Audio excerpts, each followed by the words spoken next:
bring the Planning Commission to order. Roll call, please.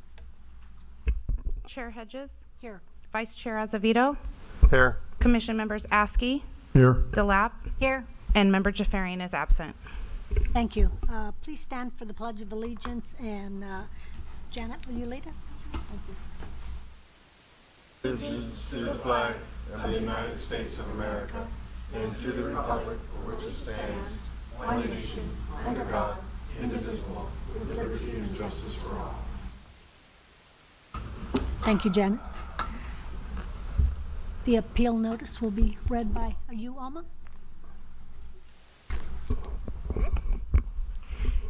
The appeal notice is in the event that you disagree with the action taken by the Planning Commission in regards to your application or with any other condition for approval of the application which is not a specific requirement of the Norco Municipal Code, you are entitled to appeal such determination or conditions to the Norco City Council, provided that such appeal is filed with the Norco City Clerk within 10 calendar days after the requirement for appeals, inclusive of the payment of an appeal fee. Thank you, Alma.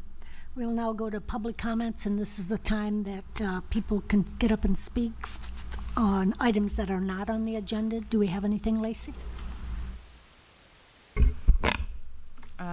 So the commission has received 2 emails.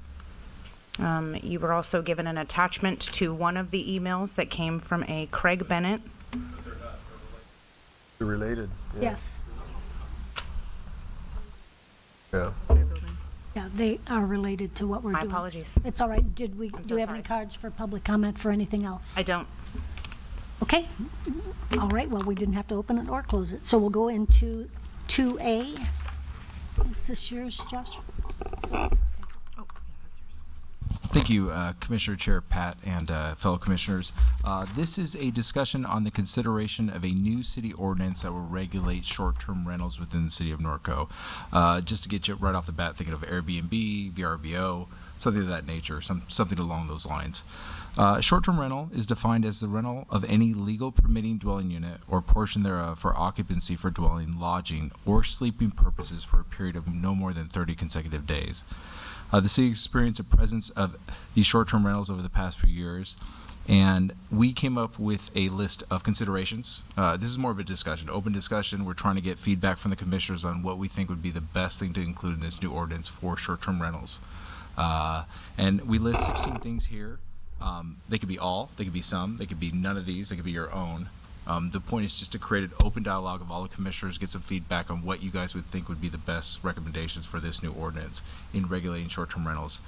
Some of the things could be permitting, reviews, let's see, smoke alarms, TOT, transit occupancy tax, we charge those under certain days, maximum length of stay, parking issues, amount of guests, 8, 10, 12, 15, age of person renting the unit, permit fees, how are we going to respond to it? How does the city respond to it?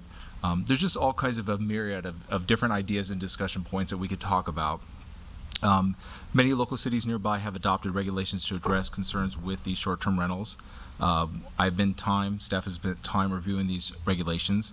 But basically in conclusion, staff is looking for guidance regarding regulations for short-term rental properties that are intended to minimize potential adverse impacts from these operators, such as parking, guests, maximum occupancy, complaint response time, minimum or maximum night stay noise, or enforcement protocol. So the idea is it could be anything. My goal is to get feedback from the commission so that when we come back next time, we can prepare a proper ordinance that culminates all those ideas, and then we can go from there. So this is kind of step 1 of where we're going to go for the future, and then ultimately to the council for final considerations. So I am open to any ideas that the commission may have. Thank you. Denny, questions of staff and or discussion? Yeah, this is, if I'm taking it right, you want information about it, but if we don't even like the... I am open to any and all Okay, ideas. so There's nothing's on the negativity's table. fine, okay, Correct. that's what I want to hear. Correct. Okay, thank you. Janet, questions of staff?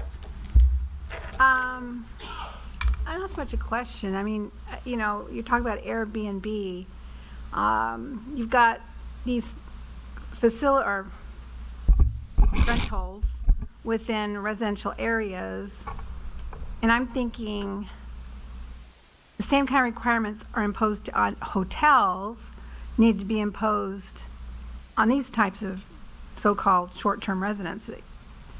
I'm just, Just questions now. and then yeah, we'll go so back. I don't really have any questions other than if that's what the direction we're going in. Sure. Okay. Excuse me, any ideas open Okay. for discussion?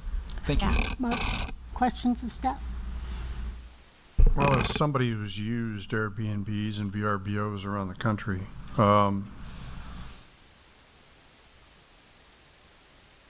don't like the idea of regulating what people choose to do with their residence. It's their residence.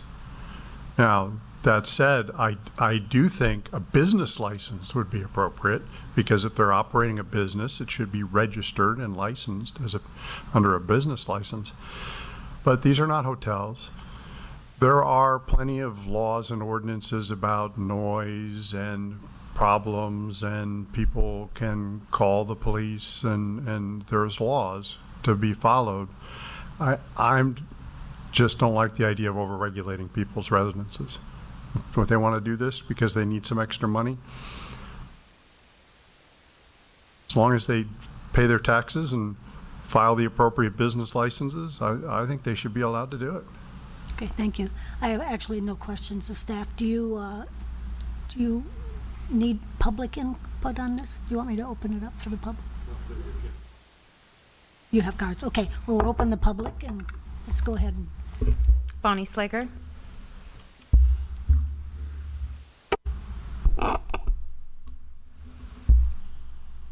Hi, how are you all? I agree with you, people should be able to do what they want with their property to the point that it doesn't impact me as a neighbor and I have a problem and need to call the police and need to address it. So I do think there need to be some rules for short-term rentals. And so I don't agree that you can totally do what you want with your property. But anyway, if we do decide to allow short-term rentals, which I know some cities have said no, some yes, some in certain areas and so on. In looking through the items that were there, on item number 8 where it says two people per bedroom plus 2 people. Now, you know, I think you meant if it was a 3-bedroom house, there could be 2 people in each bedroom, which would be 6, and another 2 people, a total of 8. What somebody's going to say is, oh, that means I can have 4 people in a bedroom. So you have to be crystal clear on these things. And then what about a baby? If somebody has a 6-month-old baby, can it be in the room with 2 adults? You know, there's little things like that. Then in item number 11, where you talk about parking, I hope you would specifically include not parking on the horse trail, because people that don't live in town think that's a wonderful parking lane along there. Now, I know the B&Bs that are in town, that they've been used by the soccer folks quite a bit, and probably other events at Silver Lakes have caused people to use them. But another thing, and I don't know of any that are used this way, is that some of them might have the facilities to have horses. And, you know, if I don't have camping things, it might be kind of neat to bring my horses and stay in a house here for a week or so and ride the trails, even from as close as Fullerton or Yorba Linda or Temecula. And so I think that you ought to think about some guidelines for having horses be able to be there, such as the number allowed, and perhaps the property would need to be inspected by animal control as to the appropriateness of the horses. And of course, there would need to be something about the manure management. And, you know, if a person was going to do that, to allow horses on the property, then they might want to provide information on the trails or on local clubs that they might contact for activities or things, or, you know, maybe even somebody coming to be in a 2-day horse show in in Norco would rather have their horse there and trailer it to the arena each day as opposed to having it there. So I think being Horsetown, you need to think about the uniqueness. Thank you. Thank you, Bonnie. The other comment would be the email that you received from the gentleman's name is David Goad.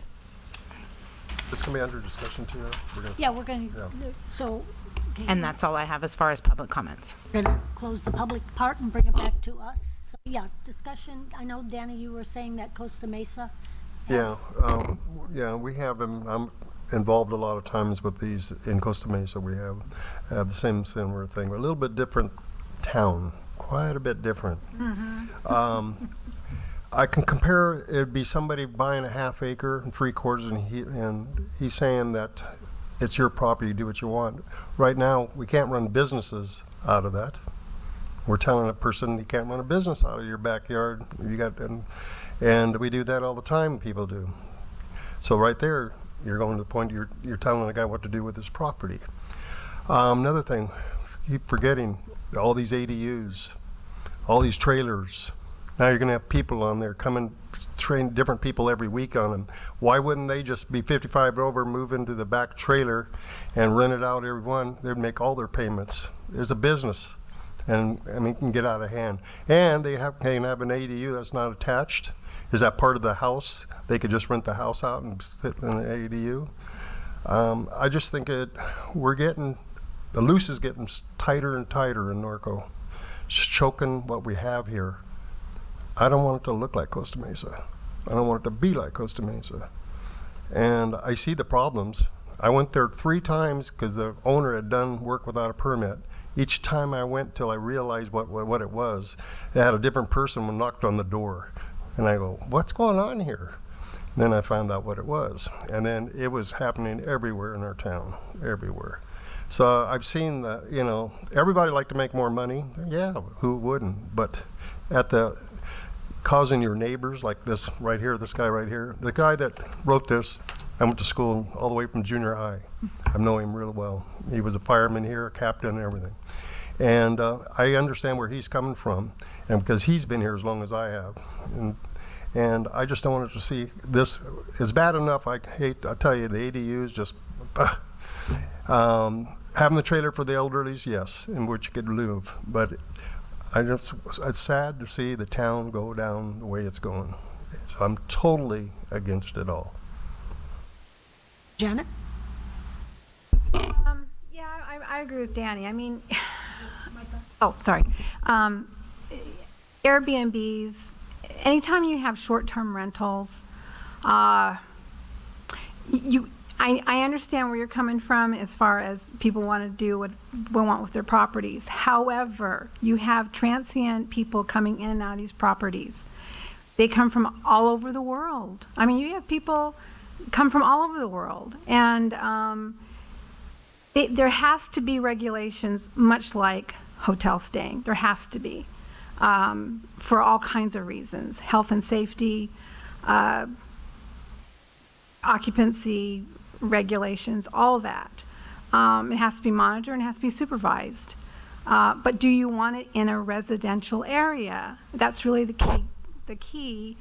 Do we want to have all, Norco battered with all these Airbnbs without any kind of controls, without any regulations? Like Danny says, it'll get out of control. Norco's too small. Norco's too precious. Norco is too unique. The reason we're Norco is because we don't have these things. So, Yeah. and to preserve Norco, it takes a lot of work, a lot of effort, and a lot of imagination to do things that other communities might do. We just don't do because that's not who we are. So that's all I'm saying. Mark, go ahead. For me, again, it comes back to I don't like telling people what to do with their property. Who we are may be, but that's also why we have ordinances, why we have laws, why we have things in place that prevent people from doing things we don't want them to do. It doesn't matter if they're a permanent resident or somebody that spends a couple nights here. They still have to follow the laws, and they have to do what they're required to do. And this isn't going to change that. The other side of that is, if you're going to regulate this, how are you going to enforce it? Who's going to enforce it? How are you going to pay for it? I mean, it's just Cost. there's a cost. financial piece that comes with this that is additional workload for the fire department, or additional workload for anybody doing the inspections, and additional requirements that are hard to enforce. I mean, and then you also got to build the information network to make people aware of the fact that, hey, you now need to do this. I mean, there's just a lot of moving pieces and parts to this, but for me, it comes back to the fact that I don't want to tell people what they can do with their homes. So I would be against it, against the concept. I feel like Danny and Janet, and yeah, of course, you don't want to tell people what to do with their homes, but then also you don't want to live next door to someone like this poor guy has to live next door. And even though there are even laws and regulations now, I'm sure it's an ongoing battle, a continual battle. So I think if we are allowing this at all, there definitely has to be some rules. I definitely think there has to be a business license. The city has to know where these are. The only way to enforce anything is to know where they are. I mean, people can do this and they pop up here and there, but hopefully the neighbors would call and say, hey, this is going on. So I think it's probably going to happen. I think if we try to control it as much as we can, so it makes it a smaller amount, maybe we'd have a limit of, 20 or 30 or whatever the limit would be, and we'd know where they are. Because I understand people wanting to rent homes in different areas. I mean, I've done that with my daughter, and it's been great, but I do think needs to be a lot of regulation if it's done at all. Does that help? Go ahead. No, go ahead, Dan. Yeah, I was just wondering, have you guys, with all this, take consideration because of the ADUs and what that could possibly happen when you have something like this and you got an ADU where they can live in the back, they could rent the ADU out, they could rent this one out. That's a new thing too. Yeah. Having the ADUs. And, if you even get that a thought, then how many cars you're going to have? I don't know. Hold on a second. So, forgive me. Off the top of my head, I don't know if the ADU regulations prohibit this.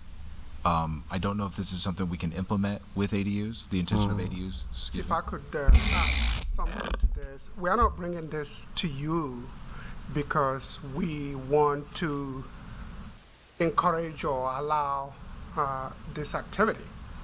But the reality is this activity is happening here in Norco, of and course. it's happening a lot, more than you might even expect. So the question is, and I'll let the city attorney speak to as far as the legality of outlawing it, not allowing it per se. But the fact is that it's happening and we don't know what to do with what is happening. And that's why we are looking at the option of having to find a ways to regulate it. Add even more to this, that all of us live in neighborhoods, and you know how you get with your neighbors and you kind of know who's coming and going. And that really changes the whole thing when you're living in a nice neighborhood and you got people coming and going, you don't know what, and they're changing out all the time. I'm sorry, it just disrupts the whole neighborhood, I think. Well, yeah, I mean, as to what you're saying, it's happening, and Yeah. you're looking to us. Or direction. Yeah, so, well, perhaps they all have to register. If they're having Airbnbs, they have to register with the city. They have to have a business license. That way we know who's doing it and where they're located. Because if it's going to happen, then we need to be aware of it. So my suggestion then, if that's what it is, we can't not stop it, then we have to identify who they are, and we have to come up with some sort of rules and regulations. Yes, it's their property, but so is a hotel, and so is a motel. They're their properties too, but they have people that they're boarding. And just like boarding horses, there are limits, there are rules, there are license. So for boarding people and boarding horses, same thing. I like that, good idea. I agree with the business license piece of that, but then the question becomes, does the zoning permit the business license in the residential areas? And if I can get a business license for this, why can't I get a business license for that? Kind of question that you brought up earlier. People can't get business licenses in residential zoning areas, so I don't know. Home occupation type business you can. Yeah. Well, but see, but we're doing boarding. See, boarding horses, boarding people, kind of the same thing. It's not like you're building machines out of your garage. You see what I'm saying? Or you're selling stuff out of your garage. So if you can look at it as a boarding facility, which it is for people, you can, at least you have some guidelines to start with. And tell them how many stalls, stalls exactly. they need. So how many people can be in a bedroom? How many people can and how many parking is allowed? So those are the kind of things that I think if we're doing this, we have to regulate. In answer to your last question, that essentially the city allows home occupations now by ordinance, and that's function. If you adopt something, that's functionally what you're doing. It's just a specific kind of business. The other way that some cities look at these is more like CC&Rs. That if you've ever lived in or owned a condo someplace, the condo CC&R said, here's what you can do, and here's when you can do it, and here's how you got to do it, and here's how you get approval. That it's that approach. Obviously, as Andy indicated, or I think he did, that your choice is not to do anything, to adopt regulations which affect what's going on now and maybe take care of some of the problems that Mr. Goad has indicated, or don't allow them, period. That under California law today is still an option. Oh, you can not Yeah, allow yeah. them? I wanted to bring up a point too. I know it could come in later if this went through. Is you're running it as a business. What are you doing about accessibility? Chapter 11A. I mean, you're doing it as a business for handicap. And if you tell them no, I don't have it, you're going to be sued for discrimination. And nowadays, that's priority. And I'll tell you what, you'll be. I mean, those guys, they will be. There'll be somebody who'll say, "Oh, you don't have it for a handicapped person?" No. And it's a business. It's going to run into some legal work, and you're the man. Tell us about that. Yeah, that, to the best of my knowledge, has never been an issue, but I guarantee you that it will. But it won't be the city's issue. Right, that's right. It'll be the property owner's issue. The city will be involved. I'll tell you what, they'll be up here in front talking about it, and the costs that do this, and everything you're saying about watching these people, is cost the city money. And could be a lot of money, more than you think you're bringing in. It's almost you're a lose-lose situation. The person that's making it is the person renting that house. Unfortunately, there are other regulations that, for example, are you going to require that the property owner be physically there when the tenants are there? Some cities require that, as opposed to an absentee landlord that just rents out the house a bedroom at a time, which is probably more typical. Yeah. Here even, although Goad's example, that isn't what's done, but and the regulation of that is just virtually impossible. I mean, it's not a big deal, but I'm president of a small homeowners association of condos. I mean, very small, just 8 of them, or 12 of them, excuse me. And because the tenants come in and go out so fast, you have no ability, right? By when first time you get the complaint, you're writing a letter or sending an email to the owner, and by the time there's some response, they're gone. Yeah, right. And you say, okay, well, like in this case, Don't let that happen again. we're going to fine them. We'll cite them. Well, $100. They're going to say, let's see, $100 fine versus $1,200 that I got for renting the room. I mean, it's a real difficult problem. No, I know. I lived in Augusta, Georgia for a number of years, and The problem right there. my southern accent comes out every once in a while. But they have the Masters there every year, and people rent out their houses for Masters Week, and make as much in that week as they pay for a mortgage, just about. And the city wrestled with the same issue. How do we regulate this? What can we do? And they ultimately concluded that it would just cost them too much to try and implement and actually enforce regulations for that type of a situation. So, Which it's is a why some challenge. cities reach the alternative, which is you can't have them. Yeah. I mean, the lawsuits are all the time right now, and I can just see it happening. And you know, they're going to come to the city here, and well, you gave me a business license, you know, and oh, I can just hear all the things. And is it worth it? You think it costs money right now? Try and regulate it. It's going to cost you a lot more to have it. Yeah, I do worry about enforcement of it too, Yeah. because Oh. we have, you know, I mean, we don't have that many policemen do No. anything, No. let alone add Hard this to on top of enforce. it. Yeah. Yeah. Yeah. That's right. Yeah, and unfortunately, the violations, the reason that this is here is a practical matter, I think, and Andy could comment, but is that we've gotten lots of complaints. You know, if the Airbnb operator was doing it the way they should and following regulations that we would think would be reasonable, it'd We be a wouldn't non-issue. even know about it probably. Mhm. Has there been a budget analysis on any of this, or what it would wind up costing? Not yet. We haven't gotten that far.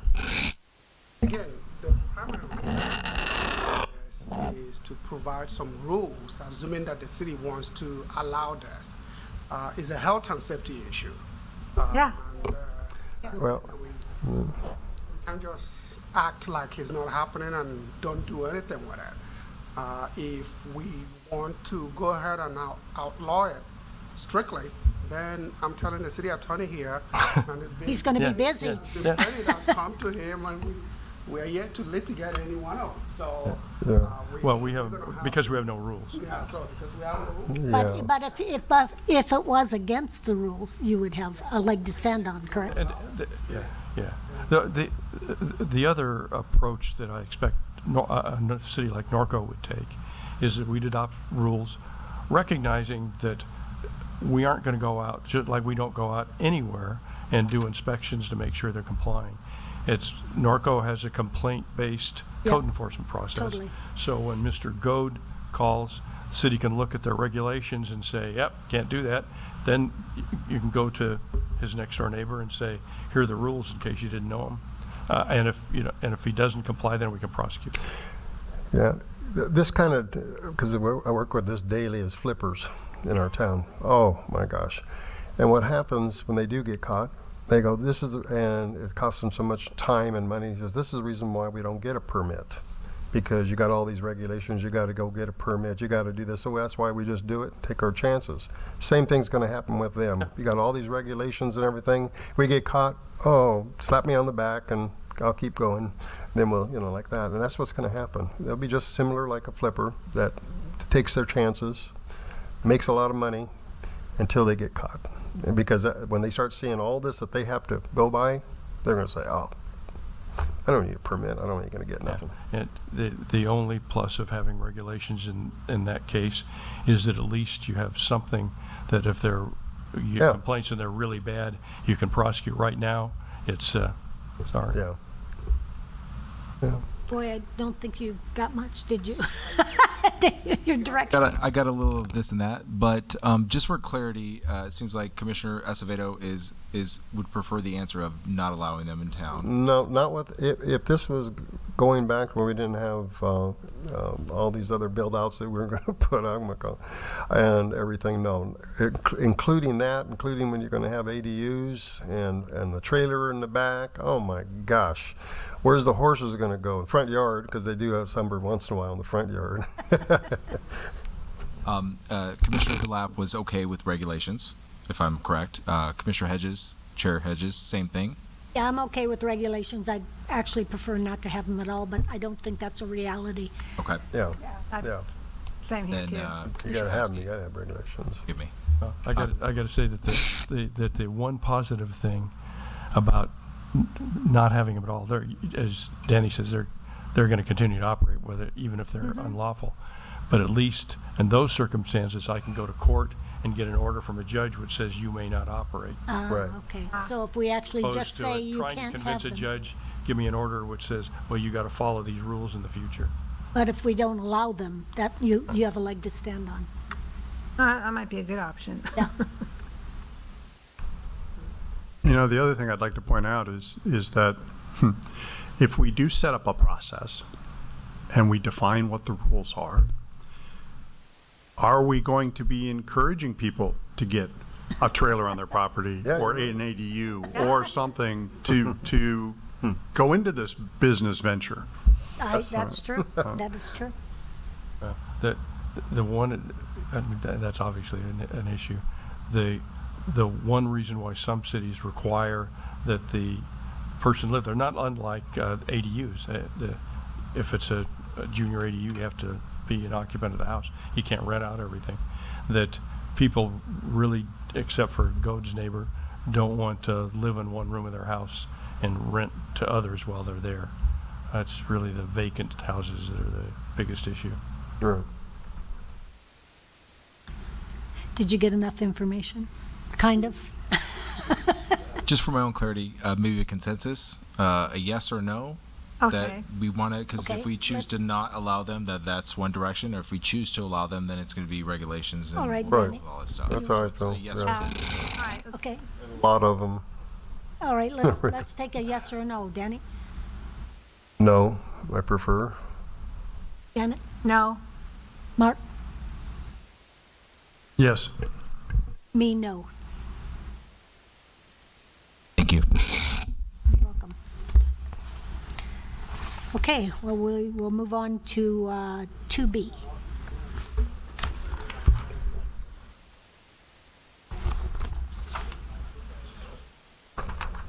This yours, Alma? 2B? No. I thought yours was 2B. It says Alma. Oh, prepared by.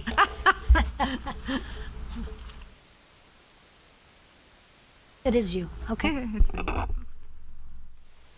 Chair, members of the Planning Commission, this agenda item 2B is just basically a progress and status review for our accessory building regulations. And the intent is just to provide you with a status and get any feedback if necessary, or a discussion on any potential changes if warranted. So, as far as the Chapter 18.68 of our Norco Municipal Code, its Accessory Building Use Permit was adopted, establishing an application and review process and establishing regulations for accessory buildings on property zoned for residential uses. Review of the adopted regulations is required to update the regulations as needed based on implementation issues. So, a 6-month follow-up was presented to the Planning Commission, ultimately the City Council, which resulted in a couple of changes. One being that we do have to notify property owners when there is a accessory building application, and it was amended to require it similar to a public hearing, to where you have to capture at least 25 properties, in your notification within a 300-foot radius or whatever radius is necessary for 25 properties. And the other revision was to allow a restroom a maximum of 50 square feet. There was another follow-up in 2019 where that resulted in a revision where it addressed the maximum height. Before, the maximum height for large vehicle parking buildings was 18 feet or no higher than the existing primary house. The difficulty with that is that a lot of times it was a single-story home, about 14 feet, so these large vehicle parking buildings couldn't go higher than 14 feet. So the municipal code was amended, the accessory building ordinance was amended to say pretty much nothing taller than 18 feet. And also the building height, basically the definition as far as how to measure the height of the building. So that was very helpful for staff. Just to indicate here, it says building height is the vertical distance measured from the finished floor to the highest point of the roof measured from the front of the primary entrance. So that was helpful. That helped us as far as the implementation. This was done, as I indicated, because of the limitation on the height associated with the primary residence. A second annual review was done on February 5th, 2020. which didn't result in any changes in the code. So this is the third review. And just to kind of give you a little bit of indication as far as how many accessory buildings have been reviewed since 2019, in 2020 to current, and you're provided with a list there, most of them being large vehicle parking buildings. As far as any issues or concerns that have come up within the recent past, one of the issues that has been brought to staff's attention, well, mostly with people trying to get an approval for a large vehicle parking building, is typically applicants would like to have the choice to increase the 1,000 square feet. So right now, your large vehicle parking buildings, you're allowed 1,000 square feet. That's the max.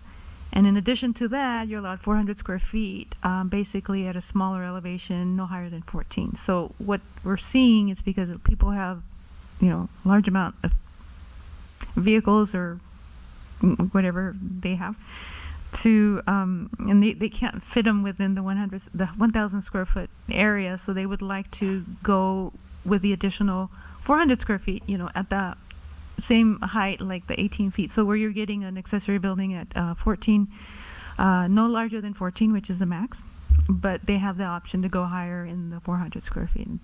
Does that make sense? Yeah. Okay. So that's one of the issues that has come up. The only way around it right now is for them to apply for a variance. And the code makes provision for a variance for the size of the structure.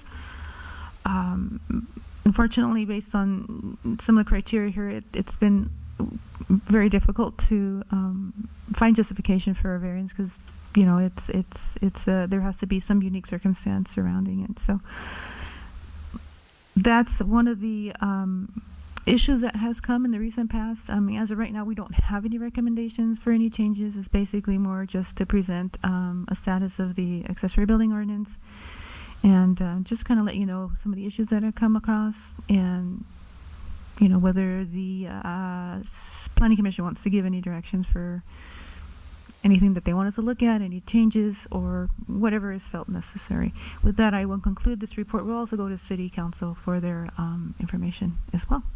Thank you, Alma. You have any questions for Alma? Mark? Does it really cost $4,000 to get a planning permit? Almost 4,000. 35.98.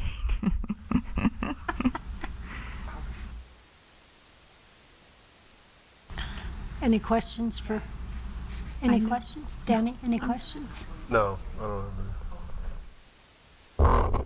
No, okay, do we have cards? We do. Okay, open the public.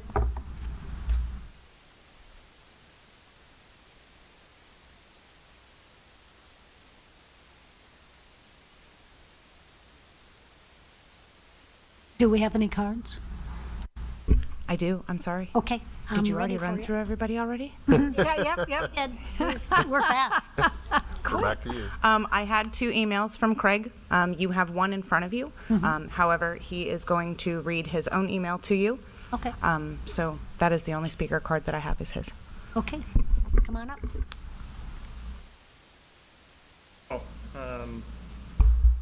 Hi there. My name is Craig Bennett. I have been in the review process for an accessory building for about 2.5 years now. I sent Alma the initial back in 2019. I bought the property 3 years ago. I am still trying to build right now. There has been a lot of issues, and I kind of threw out that email. There is an attachment to it because I kind of wanted to clearly spell it out as best as you guys can see, kind of the issues that I was having. I feel like there should just be some these lots in Norco are not cookie cutter lots. Every lot is different. Every lot is unique. There's different situations. A lot of mine are specific to my property. My neighbors, for example, are 10-foot elevation higher than me. The one to my right has an 18-foot tall building, so it's 10 feet plus 18 feet, and I see the whole side wall of his building. I have a 10-foot tall retaining wall that's showing it, and if I were to put my building there, he wouldn't even see my building, but yet I still have these 20-foot setback requirements. The original intent was to get this for an RV parking. It is no longer an RV parking because I can't get an RV in it. The 20-foot setback, when you go to drive an RV into the side yard, you can't make that turn to be able to get into it, whether you have an RV, whether you have a trailer. That 1,000 square foot limit was a little difficult because if you take into consideration the largest RV is 45 feet, a 20 by 50 garage or a 22 by 50 garage, if you had the appropriate shear walls, would be the correct size, which is a little bit over, it's only 1,100 square feet. And then if you wanted any additional storage, that's where that lean-to came into. I don't really agree with lean-tos. They look like add-on structures. It would be nice if they didn't have that, if they could just allow it 1,400 square foot overall. And then the issue that I'm having right now is actually I just got shut down this last week. I was approved in December for the building that I'm building. They came back with, as they were building it, they had issues with the shear walls and stuff like that the building had to grow, and it actually grew in 3 feet in one direction. It has no impact on animal keeping, has no impact on setbacks, anything like that. It just added over 190 square feet to the building. But now I'm stuck. I need to come back. So I would like to be able to get it in as soon as possible, but I know I need to request time to get into the agenda. But anyways, I would like you guys to review the comments that I have made on that thing. It is $4,073 to get a permit, and it is another $3,000 for a variance. Like if I wanted to go over a few square feet or have a request. As of right now, I barely broke ground, and I'm $7,000 in permitting only that it's cost me, and I'm 2 years into the process. So if we could reconsider some of this. It's been very painful for someone like myself. I've been scrambling dollars just to get this. This has been my dream, to have a garage and be able to work on stuff. I'm a mechanical engineer. I like to tinker on stuff, so this is my spot to put toys so I don't have littered stuff all over the yards like you typically see in Norco. So thank you for your guys' time. Thank you. Thank you. Is that it? That's Lacey? it. Okay, we'll close the public hearing, bring it back to us. Any discussion, changes, anything you want to? Start down there. Okay, Mark. I'm thinking starting about with that. you, I'm Mark. thinking about this. I'm thinking. I mean, I have to admit, I am bothered by the fact that it's $7,000 for doing a permit and a variance to do something like this. That seems like a lot. Now, I don't know how. I don't know that the cost is within our purview. So I don't know that there's anything we can do about it. I just am voicing my concern, particularly if it's compared to Corona and Riverside, if those comparisons are accurate. It just seems off for people to be able to build. But that's all. Janet?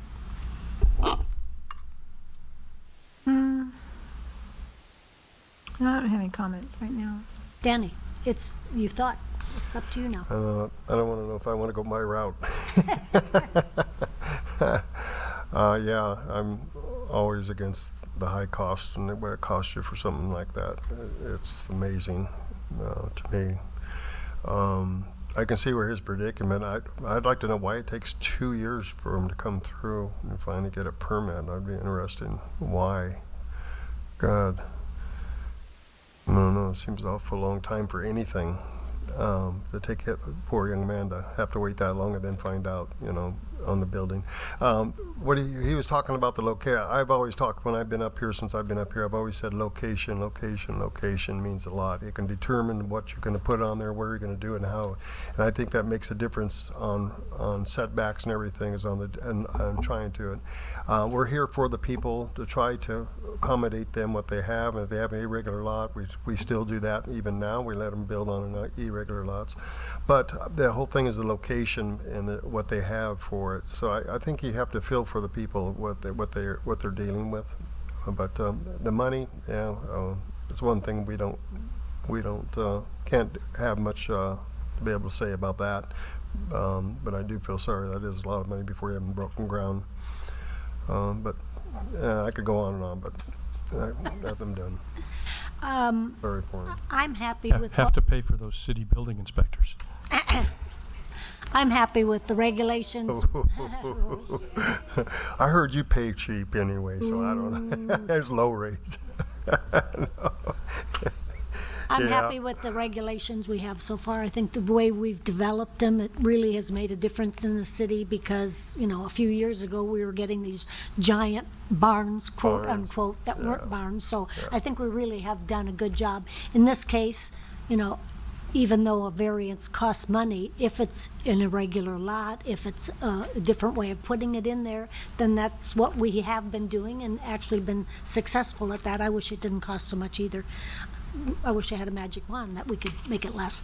But I really do like what we've done so far, and I wouldn't like the 1,400 to be all 18 feet high. To me, that's just a big mass again, another big building. And yeah, it kind of looks like an add-on, but that's kind of the whole idea. And I mean, I had a huge motorhome, and you definitely could get it in a 1,000-square-foot building. So I know they fit, but most people want to get more than a motorhome. They want to get a whole bunch of different toys. So I'm not sure that we have regulations for all of that, but I'm happy with it. So I don't know, what else do you need? Anything? You're okay with that? Okay. All right.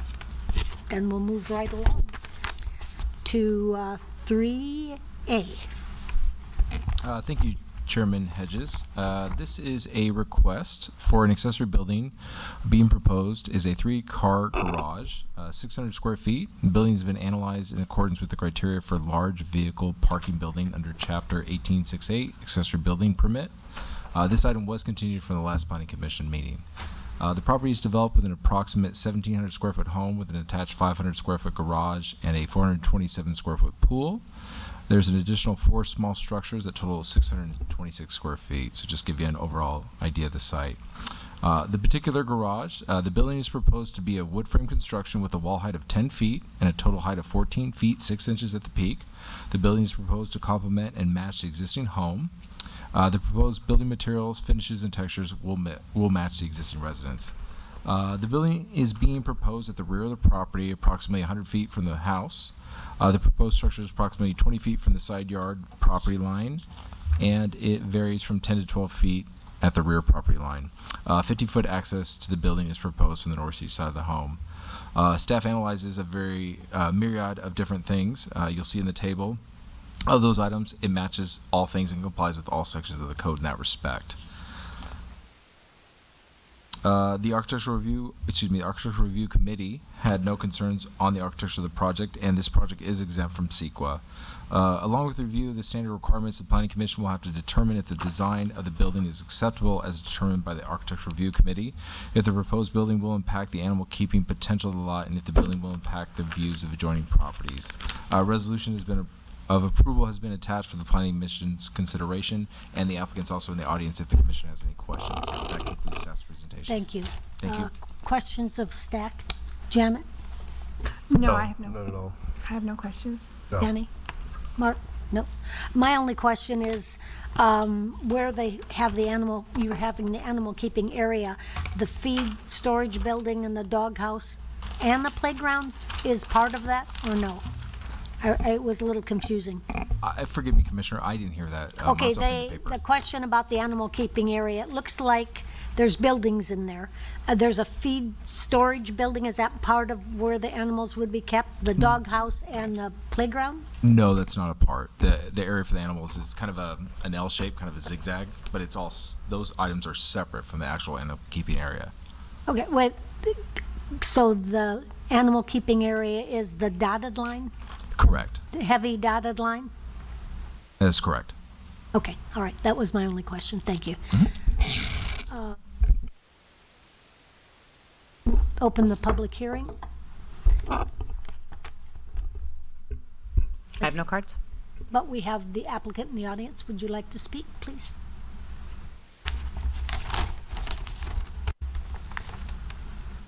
Hi, good evening. We purchased the property a little over 5 years ago, and we certainly enjoy our home and our neighbors and the entire neighborhood. And Just pull pulled it, yeah, it's already on, but yeah. We just respectfully wanted to request approval. It's been my dream, my husband's dream, to own property like this. And like everyone else, you want to put an RV in, and our dogs run around, and it's a great backyard. And we just really, truly love Norco. And it's a peaceful place. We love the horses in the area. We don't have any animals. We don't know that we'll ever have animals. But I've moved around a lot in my life, and this is where we want to stay. And so we hope that respectfully you would approve that, so my husband can have a garage and put an RV in, and we could take the grandkids out when we need to. The playground is there just for the grandkids. The structures you see are more like canopies, so they don't have any side walls. The doghouse just has a little cover over it, no side walls. And the storage structure there is just for storage. So the rest of it is quite open. Okay, thank you. And any questions of the applicants? Danny, Jenny? No, not at all. No questions. All right, thank you very much. Thank you. Thank you. No one else, Lacey? No, ma'am. Okay, close the public hearing and bring it back to us. Anybody want to make a motion or discussion? Yeah, I'd like to make a motion. I'd like to make a motion to approve this on Plan 2021-07. And I'll second the motion. I have a motion from Vice Chair Azevedo and a second from Member Delap. Chair Hedges, Yes. Vice Chair Azevedo, Yes. Commission Members Askey Yes. and Delap. Motion passed.